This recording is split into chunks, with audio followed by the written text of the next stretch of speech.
I've got your energy stories for this, the 5th week of October 2025, and in the first one, Shell New Energy's U.S. has voluntarily withdrawn from Atlantic Shores Offshore Wind LLC and is assigning its 50% interest to its JV partner EDF Offshore Development.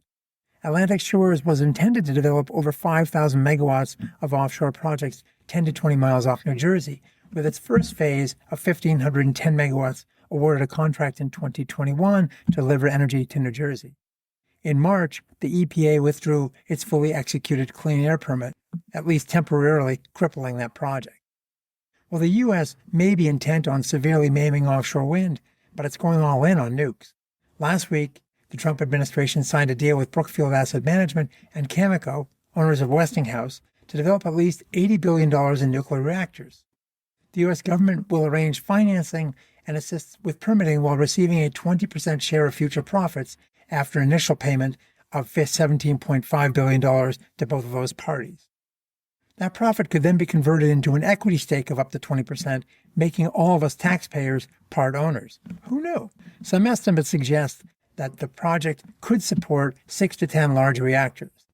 But if the cost of the Vogtle plant, at $34 billion for its 2 reactors, and a Westinghouse bankruptcy to boot, or the $10 billion spent for the 2 reactors at the VC Summer plant, which were abandoned after being less than half completed, if those suggest anything, they suggest that this is going to be harder and more costly than it appears, especially as the skill sets and industrial capability no longer exist in the United States.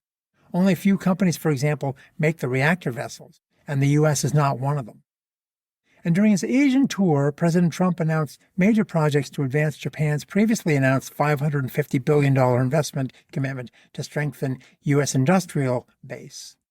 Up to $332 billion will support critical energy infrastructure, including construction of AP1000 and small modular reactors, the first in partnership with Westinghouse, and the construction of the SMRs in collaboration with GE Vernova and Hitachi. Meanwhile, U.S. Secretary of Energy Chris Wright has told the Federal Energy Regulatory Commission to initiate a rulemaking to, quote, rapidly accelerate, unquote, the interconnection of large loads over 20 megawatts to the grid. The proposed rule would standardize interconnection requests and allow proponents to file joint, co-located, and generation interconnection requests. The FERC jurisdiction would extend only to direct interconnections to transmission facilities as it tries to avoid stepping on states' jurisdictional authorities. The DOE would also like to see expedited approvals for facilities that agree in advance to have supply curtailed, an approach already being used to expedite interconnections in areas such as the Southwest Power Pool. Leading AI chip manufacturer Nvidia is using software developed by Emerald AI at a new data center in Virginia named Aurora that will allow the new data center to use electricity in a more flexible fashion.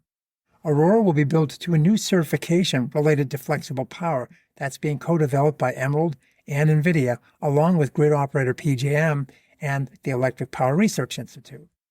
The new data center will deploy Emerald AI to shift energy and compute-intensive tasks to other times and also to other less stressed locations. Specific reduction goals have not yet been published, but initial tests demonstrated that AI power consumption could be cut by up to 25% over a 3-hour period. So while that doesn't eliminate the challenge of connecting new large loads to the grid and the need to build out new capacity in both transmission and generation infrastructure, it does lower the bar somewhat. But there may be another way to get that needed capacity, by buying it from other customers in the form of virtual power plants. Energy measurement platform WattCarbon last week launched a program called Repowering California that will incentivize large users to buy capacity from these VPPs, including numerous distributed energy resources such as water heaters, batteries, EV chargers, etc.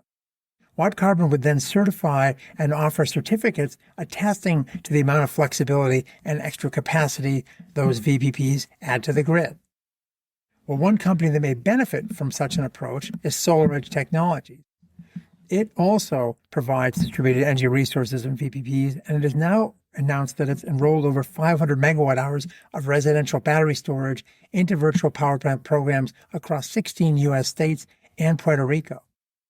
Over 40% of SolarEdge sites that have batteries in the U.S. participate in utility or grid operator incentive programs.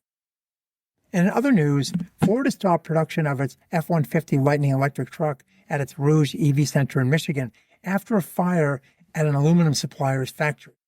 Production will cease for an unspecified duration while Ford focuses its attention on its more profitable gas and hybrid F-Series trucks.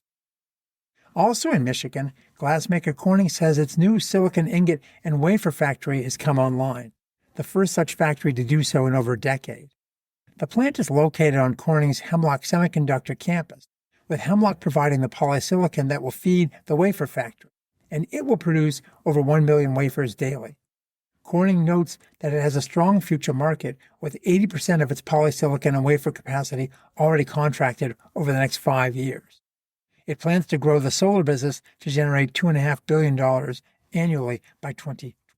And finally, Form Energy, the startup making 100-hour iron-air batteries, has finally begun deploying its first commercial batteries at Great River Energy's 1.5 megawatt, 1,500 megawatt-hour project in Cambridge, Minnesota.